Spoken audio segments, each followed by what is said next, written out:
تو جناب مولانا فضل الرحمان صاحب جو ہیں وہ لندن پہنچ گئے، حکومت ہو، حزب اختلاف ہو، سب ان کی تعریف تو کر رہے ہیں، لیکن کہیں نہ کہیں یہ خیال بھی موجود ہے کہ جی نون لیگ اور پاکستان پیپلز پارٹی نے مولانا کو متنازع ترامیم کرانے کے لیے استعمال کر لیا۔ کیا واقعی ایسا ہے؟ مولانا کی پی ٹی آئی سے قربتیں بڑھی ہیں، کیا یہ حکومت کے لیے پریشانی کا سبب بن سکتے ہیں؟ پوچھتے ہیں حافظ حمداللہ صاحب سے، سینئر رہنما ہیں جمعیت علماء اسلام کے۔ بہت شکریہ حمداللہ صاحب اپنا قیمتی وقت دینے کا۔ یہ بتائیے کہ حکومت نے، اندازہ یہ ہوتا ہے کہ جی انہوں نے جو سینئر موسٹ جج تھا اسے چیف جسٹس نہیں بنایا، آئینی بینچ کا سربراہ بھی نہیں بنایا۔ جب آپ لوگ، آپ کی جماعت حکومت سے نیگوشیٹ کر رہی تھی، گفتگو کر رہی تھی، تو آپ لوگوں نے کوئی اصول طے کیا تھا کہ جی ججز کے انتخاب کا طریقہ کار کیا ہوگا؟ کوئی آپ لوگوں کو یقین دہانی کرائی گئی تھی؟ کوئی حکومت کی طرف سے وعدہ ہوا تھا جناب؟ بسم اللہ الرحمن الرحیم، بہت شکریہ۔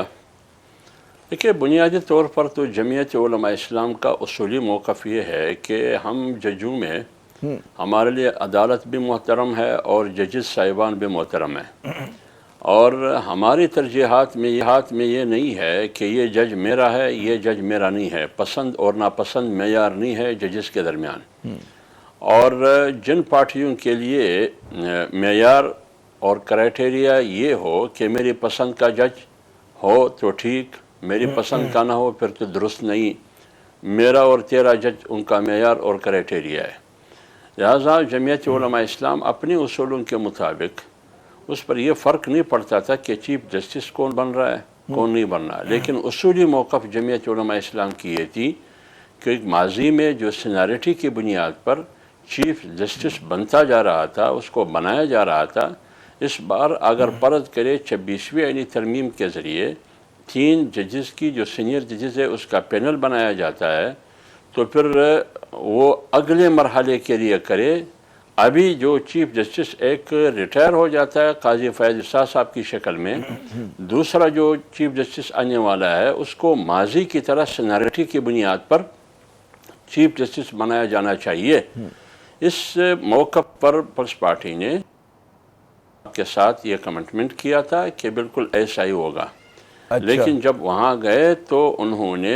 اس کمٹمنٹ سے، اس وعدے سے انحراف کیا۔ جی آپ لوگوں نے بقول آپ کے اصولی موقف اپنایا، تو آپ کو یہ محسوس ہو رہا ہے کہ حکومت نے جو ہے وہ جو آپ نے لفظ استعمال کیا کہ میرا جج تیرا جج، کچھ یہ سوچ کے انہوں نے فیصلہ کیا نے؟ دیکھیں، آپ کو معلوم ہوگا کہ جب یہ 26ویں آئینی ترمیم سے پہلے جو آئینی مسودہ آیا تھا، یا ابھی تک آئینی مسودہ آیا ہی نہیں تھا، افواہ میں باتیں ہو رہی تھی، تو وہ یہی تھا کہ ایک پارٹی کو منصور علی شاہ پسند تھا، دوسری پارٹی کو منصور علی شاہ پسند نہیں تھا۔ یہ آپ کی میڈیا بھی ریکارڈ پر موجود ہے، جو بھی دانشور کی جو لکھاری ان کی تحریرات وہ بھی سامنے موجود ہے۔ تو یہ چیزیں تو سامنے بالکل روز روشن کی طرح آیا تھی۔ وہاں آپ کو معلوم ہوگا کہ ہمارا جو نمائندہ ہے وہاں پارلیمانی کمیٹی میں، اس نمائندے نے بھی منصور علی شاہ صاحب کا نام تجویز کیا تھا۔ اچھا یہ بتائیے حمداللہ صاحب کہ حکومت جو ہے 26ویں ترمیم کے بعد مزید جو ہے اس نے ترامیم لے کر آ گئی ہے، پھر جس طرح سے انہوں نے آئینی بینچ کو تشکیل دیا ہے، کیا آپ کی جماعت جو ہے کس کہتے ہیں نا نظر سے دیکھ رہی اس پیش رفت کو؟ کیا لگ رہا ہے کہ حکومت کی جو گرفت ہے اعلیٰ عدلیہ پہ مضبوط ہو گئی ہے اور زیادہ؟ دیکھیے، ہم بنیادی طور پر تو ہم یہ سمجھتے ہیں، جو بھی سیاستدان ہو، سیاسی قیادت ہو، جمہوری پارٹی ہو، آئین کی بات کرتی ہو یا پارلیمنٹ کی سپریمیسی کی بات کرتی ہو، وہ کہتے ہیں کہ پارلیمنٹ سپریم ہے، پارلیمنٹ آئین کا بھی خالق ہے، تمام اداروں کا خالق ہے، پارلیمنٹ سپریم ہونا چاہیے، تمام اداروں پر حاوی ہونا چاہیے۔ یہ اصولی موقف ٹھیک ہے، لیکن پہلے یہ فیصلہ ہونا چاہیے کہ پارلیمنٹ کتنا مضبوط ہے۔ ابھی جو آپ پارلیمنٹ دیکھیے، کیا یہ پارلیمنٹ جو موجودہ جو نقشہ ہے پارلیمنٹ کا، کیا یہ پارلیمنٹ مضبوط ہے؟ اگر یہ پارلیمنٹ وہ پارلیمنٹ ہو جیسے کہ برطانیہ کا پارلیمنٹ ہے یا امریکہ کا پارلیمنٹ ہے، پھر تو ٹھیک ہے، لیکن اگر یہ پارلیمنٹ کسی اور کے ہاتھوں میں کھیل رہا ہے، پھر اس پارلیمنٹ کو سپریم کرنا، آپ کس کو سپریم کر رہے ہیں؟ یہ جو قانون سازی آپ کر رہے ہیں، جو ابتدا میں جو مسودہ حکومتی پارٹیوں نے لایا، جو کسی کو بھی پتہ نہیں تھا کہ اندر کیا ہے، تو وہ کس طرف سے آیا۔ تو اس لیے ہم یہ سمجھتے ہیں، ہم تو چاہتے ہیں یہ تھے کہ ہماری چاہت یہ تھی کہ حکومت نے کہا کہ ہمارے نمبرز پورے ہیں، لیکن ہم نے جو کوشش کی وہ یہ کہ 73 کی آئین کی چہرے کو مسخ کیا جا رہا ہے، بگاڑا جا رہا ہے۔ لہٰذا اگر میں 73 کے آئین کو بچا سکتا ہوں کافی حد تک تو میں بچنے کی کوشش کروں گا، بچانے کی کوشش کروں گا۔ مولانا نے کیا، تمام پارٹیوں کو مولانا نے آن بورڈ بھی لیا بشمول پی ٹی آئی کی، تو لہٰذا جو چیزیں زیادہ منفی تھیں ان چیزوں کا راستہ اور ان کرداروں کا راستہ تو ہم نے روک لیا۔ یہ تو ہم نے ایک 73 کے آئین کو ایک گناہ ہم نے محفوظ رکھا تاکہ اس کا چہرہ مسخ نہ ہو۔ مگر حمداللہ صاحب بہت سارے کہنا ہے کہ جی آئین کا چہرہ تو پھر بھی مسخ ہو گیا، جو آپ کہنے کہ جی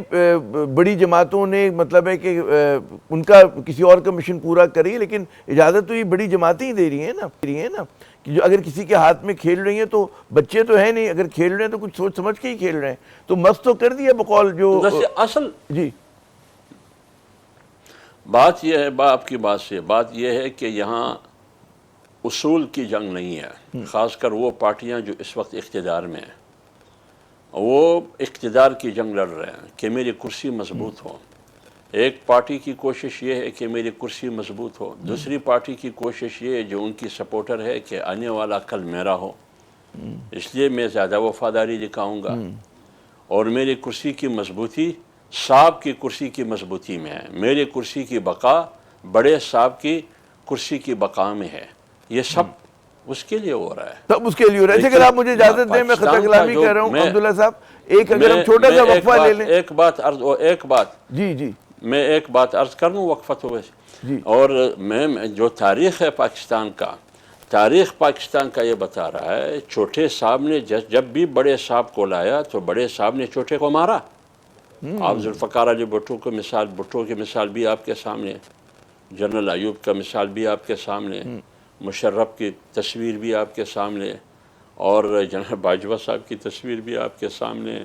چلیں، آپ نے کہا اتنی ساری تصویریں ہیں، اگر آپ اب مجھے اجازت دیں میں وقفہ لے لوں، وقفے کے بعد جب آئیں گے جہاں سے سلسلہ کلام ٹوٹا ہے وہیں سے دوبارہ بحال کرتے رہیے گا۔